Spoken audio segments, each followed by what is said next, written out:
Hello again.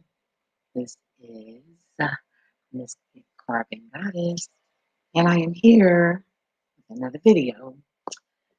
Ran across something else that I found very interesting, and it's just so funny how they try to mock us,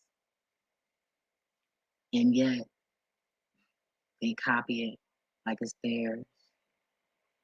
I mean, because every other alien looks like they're trying to get a booty, depending on the age. You know, when they're older like me, they're still like redneck, like, you know. Neanderthalish. So, anywho, hope you enjoy the video. I'm going to share my screen with you all. Yes, I am. I love sharing my screen with you guys. Okay. Yeah, here we go. So, let's get this video started. Yeah. Let me and be back in a little.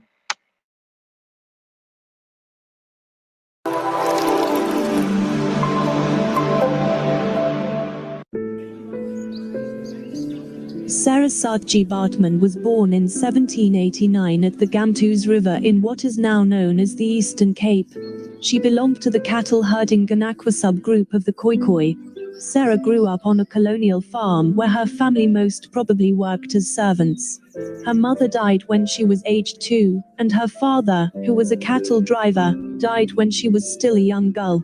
Sarah married a Khoikhoi man who was a drummer, and they had one child together, who died shortly after birth. Due to colonial expansion, the Dutch came into conflict with the Khoikhoi. As a result, people were gradually absorbed into the labor system.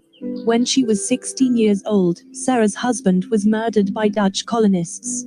Soon after, she was sold into slavery to a trader named Peter Willem Caesar, who took her to Cape Town, where she became a domestic servant to his brother. It was during this time that she was given the name Saatchi, a Dutch diminutive for Sarah. On 29 October 1810, Sarah allegedly signed a false contract with an English ship surgeon named William Dunlop, who was also a friend of Caesar, and his brother Hendrik. Apparently, the terms of her contract were that she would travel with Hendrik, Caesar and Dunlop to England and Ireland to work as a domestic servant, and be exhibited for entertainment purposes. She was to receive a portion of earnings from her exhibitions, and be allowed to return to South Africa after 5 years. 2 reasons make her signing appear dubious. The first is that she was illiterate and came from a cultural tradition that did not write or keep records. Secondly, the Caesar families experienced financial woes, and it is suspected that they used Sarah to earn money. Sarah Bartman's large buttocks and unusual coloring made her the object of fascination by the colonial Europeans, who presumed that they were racially superior. Dunlop wanted Sarah to come to London and become an oddity for display. She was taken to London, where she was displayed in a building in Piccadilly, a street that was full of various oddities like the ne plus ultra of hideousness, and the greatest deformity in the world. Englishmen and women paid to see Sarah's half-naked body displayed in a cage that was about 1.5 meters high. She became an attraction for people from various parts of Europe. During her time with Dunlop and Hendrik Caesar, the campaign against slavery in Britain was in full swing, and as a result, the treatment of Bartman was called into question. Her employers were brought to trial but faced no real consequences. They produced a document that had allegedly been signed by Sarah Bartman and her own testimony, which claimed that she was not being mistreated. Her contract was, however, amended, and she became entitled to better conditions, greater profit share, and warm clothes. After 4 years in London, in September 1814, she was transported from England to France, and upon arrival, Hendrik Caesar sold Sarah to Reeks, a man who showcased animals. He exhibited her around Paris and reaped financial benefits from the public's fascination with Sarah's body. He began exhibiting her in a cage alongside a baby rhinoceros. Her trainer would order her to sit or stand in a similar way that circus animals are ordered. At times Bartman was displayed completely naked, wearing little more than a tan loincloth, and she was only allowed that due to her insistence that she cover what was culturally sacred. Reeks also allowed her to be sexually abused by patrons willing to pay for her defilement. She was nicknamed her tented Venus. Her constant display attracted the attention of George Cuvier, a naturalist. He asked Reeks if he would allow Sarah to be studied as a science specimen, to which Reeks agreed. As of March 1815, Sarah was studied by French anatomists, zoologists, and physiologists. Cuvier concluded that Sarah was a link between animals and humans. Thus, Sarah was used to helping emphasize the stereotype that Africans were oversexed and a lesser race. Sarah Baartman died in 1816 at the age of 26. It is unknown whether she died from syphilis, gonorrhea, smallpox, or pneumonia. Cuvier obtained her remains from local police and dissected her body. He made a plaster cast of her body, pickled her brain and genitals, and placed them into jars which were placed on display at the Musée de l'Homme until 1974. The story of Sarah Baartman resurfaced in 1981 when Stephen Jay Gould, a paleontologist, wrote about her story in his book, The Mismeasure of Man, where he criticized racial science. Following the African National Congress victory in the South African elections, President Nelson Mandela requested that the French government return the remains of Sarah Baartman so that she could be laid to rest. The process took 8 years, as the French had to draft a carefully worded bill that would not allow other countries to claim treasures taken by the French. Finally, on the 6th of March 2002, Sarah Baartman was brought back home to South Africa where she was buried. On 9 August 2002, Women's Day, a public holiday in South Africa, Sarah was buried at Hankie in the Eastern Cape Province, 186 years since her death. Right now, get special.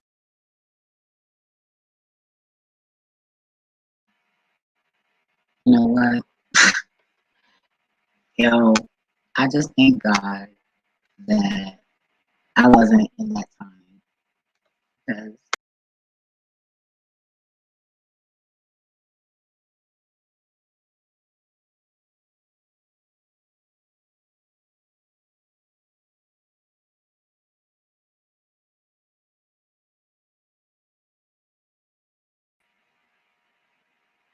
I would have definitely died.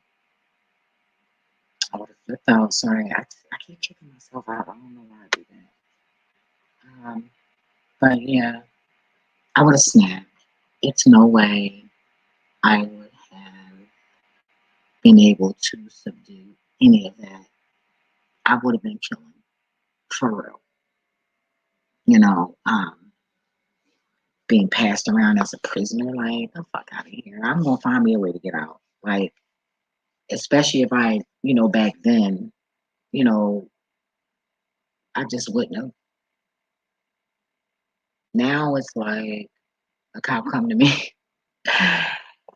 Trust me, I done fought cops before they put handcuffs on me.